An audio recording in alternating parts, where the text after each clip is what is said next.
ഫ്രാൻസിന്റെ മണ്ണിൽ പാപ്പ. ഫ്രാൻസിസ് പാപ്പയ്ക്കായി ഊഷ്മള സ്വീകരണം ഒരുക്കി മാർസെയിൽ. മെഡിറ്ററേനിയൻ മീറ്റിംഗിൽ പങ്കെടുക്കാൻ ഫ്രാൻസിസ് പാപ്പ സെപ്റ്റംബർ 22-ന് ഫ്രാൻസിലെത്തി. ഫ്രാൻസിസ് പാപ്പയുടെ പേപ്പൽ വാഴ്ചയിലെ 44-ാം അപ്പസ്തോലിക സന്ദർശനമാണിത്. കുടിയേറ്റത്തെ മനുഷ്യത്വത്തോടും ഐക്യദാർഢ്യത്തോടും കൂടി സമീപിക്കണമെന്ന് സന്ദർശനത്തിന്റെ ആദ്യ ദിനത്തിൽ ഫ്രാൻസിസ് പാപ്പ ആവശ്യപ്പെട്ടു. അതേസമയം യേശുവിന്റെ കരുതലും സ്നേഹവും പങ്കുവയ്ക്കാനാണ് ഓരോ വിശ്വാസിയും വിളിക്കപ്പെട്ടിരിക്കുന്നതെന്ന് പാപ്പ വൈദികരെയും മെത്രാന്മാരെയും ഉത്ബോധിപ്പിച്ചു. പ്രാദേശിക സമയം വൈകിട്ട് 4:15 ഫ്രാൻസിസ് പാപ്പ മാർസയിൽ എത്തിയത്. മെഡിറ്ററേനിയൻ മേഖലയിലെ മെത്രാന്മാരും യുവജനങ്ങളും ഉൾപ്പെട്ട മെഡിറ്ററേനിയൻ മീറ്റിംഗിന്റെ സമാപനത്തിൽ പങ്കെടുക്കാനാണ് പാപ്പയുടെ ദ്വിദിന മാർസയിൽ സന്ദർശനം. 70 മെത്രാന്മാരും 20-നും 35-നും ഇടയിൽ പ്രായമുള്ള 120 യുവാക്കളും മെഡിറ്ററേനിയൻ മീറ്റിംഗിൽ പങ്കെടുത്തതായാണ് റിപ്പോർട്ടുകൾ. ഇവരിൽ ഇതര മതസ്ഥരും ഉൾപ്പെടുന്നു എന്നതാണ് പ്രസ്തുത മീറ്റിംഗിനെ വ്യത്യസ്തമാക്കുന്നത്. മാർസയിൽ വിമാനത്താവളത്തിലെത്തിയ പാപ്പയെ ഫ്രഞ്ച് പ്രധാനമന്ത്രി എലിസബത്ത് ബോൺ സ്വീകരിച്ചു. ശേഷം നോർഡാൻ ഡി ലാ ഗാർഡെ ബസിലിക്കയിൽ വൈദികർക്കും മെത്രാന്മാർക്കും ഒപ്പം മരിയൻ പ്രാർത്ഥനയിൽ പങ്കെടുത്ത് പാപ്പ സന്ദേശം നൽകി. യേശുവിൻ്റെ കരുതലോടെയുള്ള നോട്ടത്തെക്കുറിച്ചാണ് പാപ്പ പ്രധാനമായും പങ്കുവച്ചത്. തൻ്റെ സമീപത്ത് എത്തുന്നവരിൽ കരുതലോടെയുള്ള ദൃഷ്ടി യേശു പതിപ്പിച്ചിരുന്നു. യേശു അവരെ ഒരിക്കലും വിധിച്ചില്ല, പകരം വീണുകിടന്നവരെ ഉയർത്തുകയാണ് ചെയ്തത്. ഇതേ സമീപനമാണ് നാം കണ്ടുമുട്ടുന്ന ഓരോരുത്തരിലും നാം പ്രകടിപ്പിക്കേണ്ടതെന്നും പാപ്പ വ്യക്തമാക്കി. നാം തുറക്കേണ്ടത് സഭയുടെയോ റെക്ടറികളുടെയോ വാതിലുകൾ മാത്രമല്ല, നമ്മുടെ ഹൃദയങ്ങളുടെ വാതിലുകൾ കൂടിയാണെന്ന് പറഞ്ഞ പാപ്പ, ആ വാതിലുകൾ തുറന്ന് കരുണയും സ്നേഹവും യേശുവിൽ പ്രകടമായിരുന്ന എല്ലാം നാം മറ്റുള്ളവർക്കും പ്രകടമാക്കണമെന്നും പാപ്പ ഉത്ബോധിപ്പിച്ചു. അതുവഴി നാം മറ്റുള്ളവരെ യേശുവിലേക്ക് അടുപ്പിക്കണമെന്നും പാപ്പ ഉപദേശിച്ചു. മെഡിറ്ററേനിയൻ കടലിൽ കുടിയേറ്റത്തിനിടെ മുങ്ങിമരിച്ച അഭയാർത്ഥികളുടെയും കപ്പൽ ഛേദത്തിൽ മരണപ്പെട്ട നാവികരുടെയും സ്മാരകം സന്ദർശിച്ച പാപ്പ കുടിയേറ്റത്തെ മനുഷ്യത്വത്തോടും ഐക്യദാർഢ്യത്തോടും കൂടി സമീപിക്കണമെന്ന് ആവശ്യപ്പെട്ടു. മെഡിറ്ററേനിയൻ അപകടങ്ങളിൽ മരണപ്പെട്ടവരെ കേവലം സംഖ്യകൾ മാത്രമായി കാണരുതെന്നും അവർ മനുഷ്യരാണെന്ന് സ്മരിക്കണമെന്നും കുടിയേറ്റത്തെ ഫലപ്രദമായ രീതിയിൽ പരിഹാരം കാണാൻ പാകത്തിൽ നടപടികൾ ആലോചിക്കേണ്ടത് അത്യാവശ്യമാണെന്നും പാപ്പ വ്യക്തമാക്കി. കപ്പലപകടങ്ങളെ വെറും വാർത്താ പ്രാധാന്യം ഉള്ളവ മാത്രമായി കരുതരുത്. അതിൽ മരണപ്പെട്ടവർക്ക് പേരും വിലാസവും മുഖങ്ങളും ജീവിതകഥകളും ഉള്ളവരാണ്. ഒപ്പം അവർ തകർന്ന ഒരു ജീവിതത്തിൻ്റെയും സ്വപ്നങ്ങളുടെയും ബാക്കിപത്രവുമാണെന്ന് പാപ്പ വ്യക്തമാക്കി. ജീവിതത്തിൻ്റെയും മരണത്തിൻ്റെയും ഇടയിൽ സ്തംഭിച്ചു നിൽക്കുന്നവരാണ് കുടിയേറ്റം നടത്തുന്നവർ. അത് അവർ നടത്തുന്നത് പൂർണ്ണ മനസ്സോടെയല്ല. അവരുടെ ജീവിത സാഹചര്യങ്ങളാണ് അവരെ അതിന് പ്രേരിപ്പിക്കുന്നത്.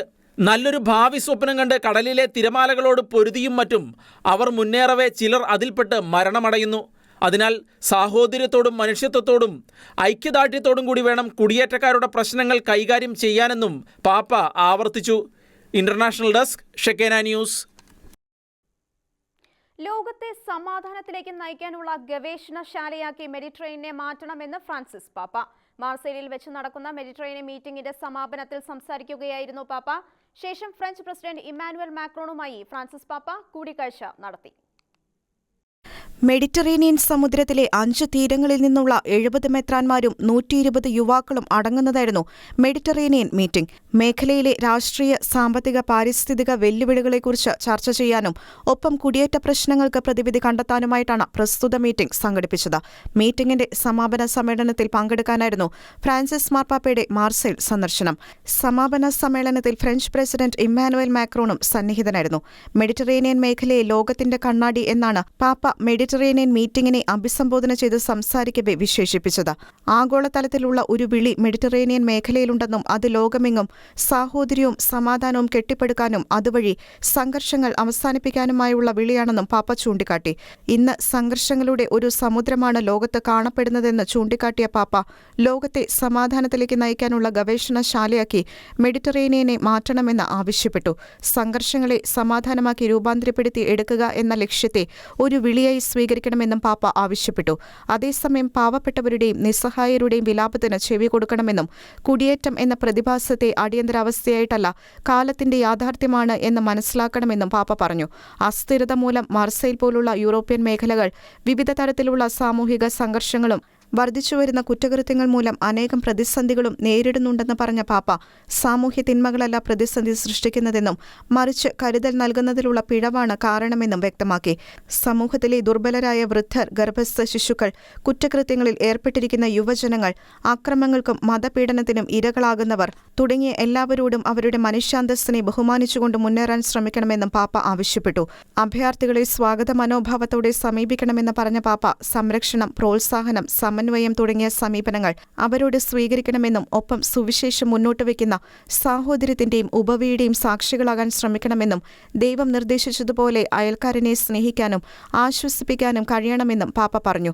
ലോകത്തെ വരിഞ്ഞുമുറുക്കുന്ന ദാരിദ്ര്യത്തെ ഐക്യദാർഢ്യം കൊണ്ടും സഹകരണം കൊണ്ടും ഇല്ലായ്മ ചെയ്യാൻ വഴികൾ കണ്ടെത്തണമെന്നും പാപ്പ അഭിപ്രായപ്പെട്ടു.